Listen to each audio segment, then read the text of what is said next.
दोस्तों नमस्कार। अन्नदाताओं की समस्याओं का समाधान आखिर कब होगा?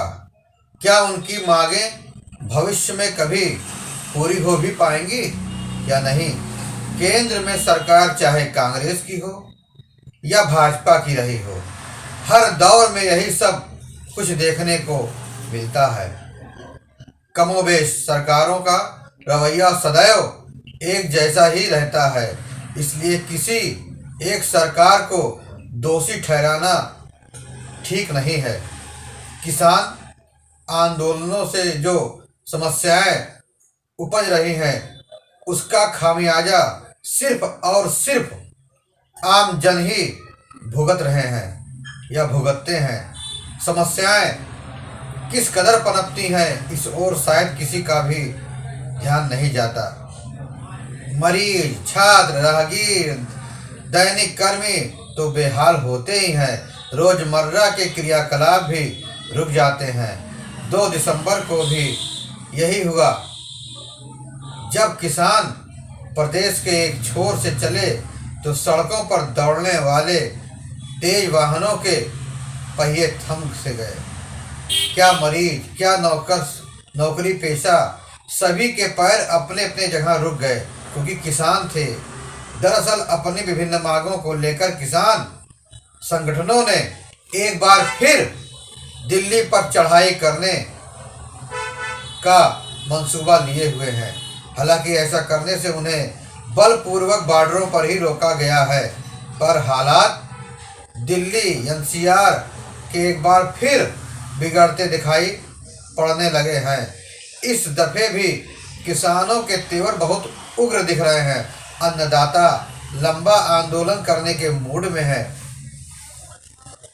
इतना तय है, अगर उनकी समस्याओं का समाधान समय से नहीं हुआ तो हालात पिछले किसान आंदोलन जैसे बनने में ज़्यादा वक्त नहीं लगेगा।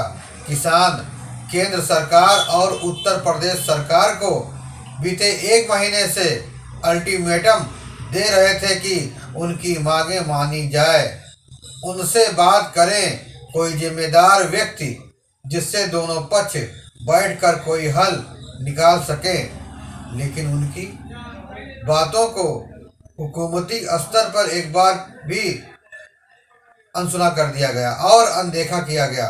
दिल्ली पहुंचने के लिए गौतम बुद्ध नगर से लगभग 50,000 से अधिक किसान नोएडा महामाया फ्लाईओवर के पास एकत्रित हुए। फिर उन्होंने दिल्ली कूच का प्लान किया, ताकि तत्काल रूप से तो पुलिस ने उनकी योजना को विफल कर दिया, लेकिन किसान हार मानने वाले नहीं हैं।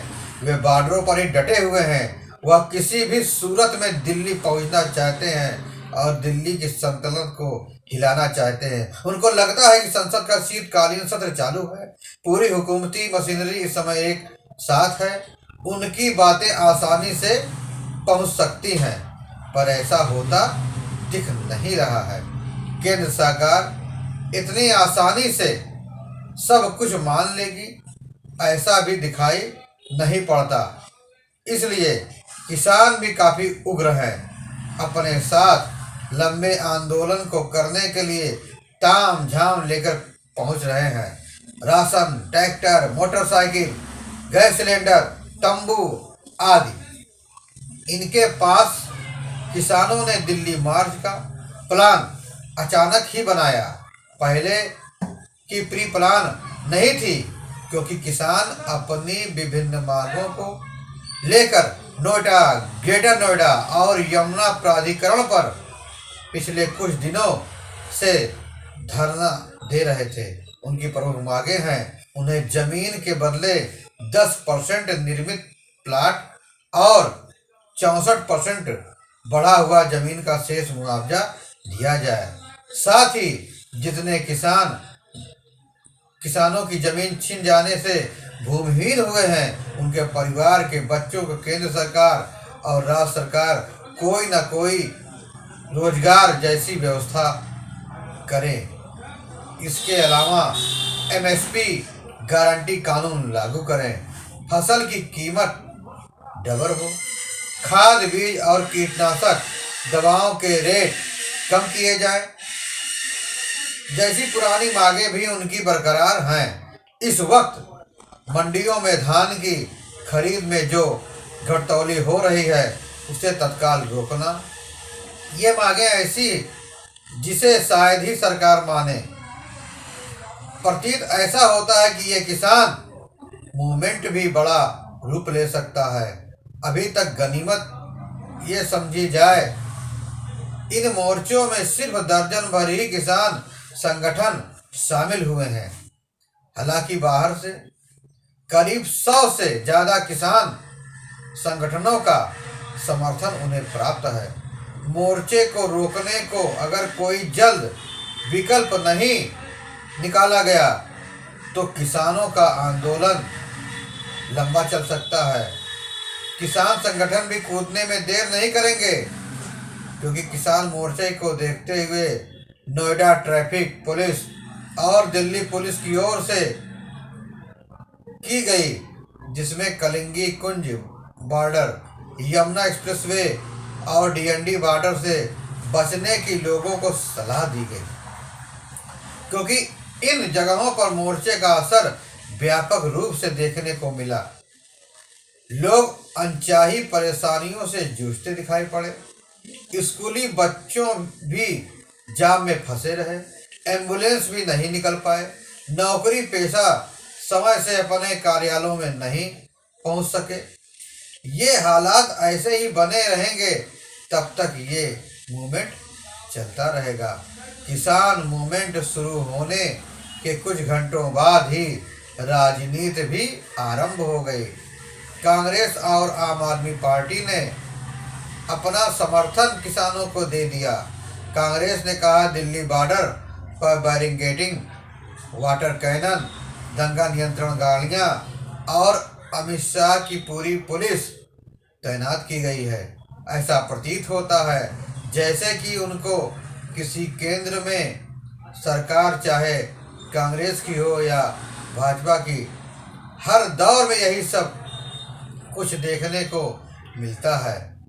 कमोबेश सरकारों का रवैया सदैव एक जैसा ही रहता है, इसलिए एकाएक किसी सरकार को दोषी ठहराना ठीक नहीं है। किसान आंदोलनों से जो समस्या उपजती है उसका खामियाजा सिर्फ और सिर्फ आमजन ही भुगतते हैं। समस्याएं किस कदर पनपती हैं इस ओर शायद किसी का भी ध्यान नहीं जाता है। किसान भूमि अधिग्रहण का उचित मुआवजा और फसल के सही दाम की मांग को लेकर दिल्ली आकर सोती सरकार को जगाना चाहते हैं। इसमें बुराई क्या है? वही आम आदमी पार्टी की ओर से जो बयान आया है वो चौंकाने वाला है, जिसमें उन्होंने कहा कि राष्ट्र की राजधानी किसी के बाप की बकौती नहीं है। फिर किसान क्यों नहीं आ सकते? प्रधानमंत्री पर भी आम आदमी पार्टी ने जमकर निशाना साधा। कांग्रेस का मानना है कि किसान अपनी जायज मांगों को लेकर दिल्ली आना चाहते हैं, उन्हें आने देना चाहिए, ये कांग्रेस की मांग है। उन पर वाटर कैनन का प्रयोग करना गलत है, ये कांग्रेस कह रही है। दरअसल ऐसे मौक़ों पर विपक्ष बिना सोचे समझे कूद पड़ता है, जो आग में घी डालने का काम करता है, जबकि उन्हें केंद्र सरकार पर दबाव बनाकर विकल्प और समाधान की ओर ध्यानाकर्षण करवाना चाहिए। लेकिन विपक्ष ऐसा नहीं कर रहा है। विपक्ष अगर जागरूक हो, अगर वो समाधान चाहती है तो समाधान हो सकता है, लेकिन विपक्ष सिर्फ राजनीति कर रहा है और किसानों की समस्याओं को हल कराने में उसकी ज़्यादा दिलचस्पी नहीं दिख रही है। और किसानों की यह मांग जायज़ है कि नहीं जायज़ है, इसका फैसला तो आने वाला वक्त ही बताएगा।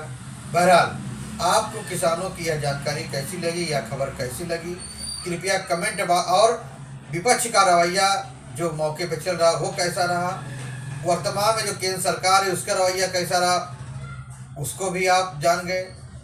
आप अपने विचार कमेंट बॉक्स में जरूर लिखें। फिर मिलेंगे नई जानकारी के साथ, नई खबरों के साथ। तब तक आप स्वस्थ रहें, सुरक्षित रहें। धन्यवाद।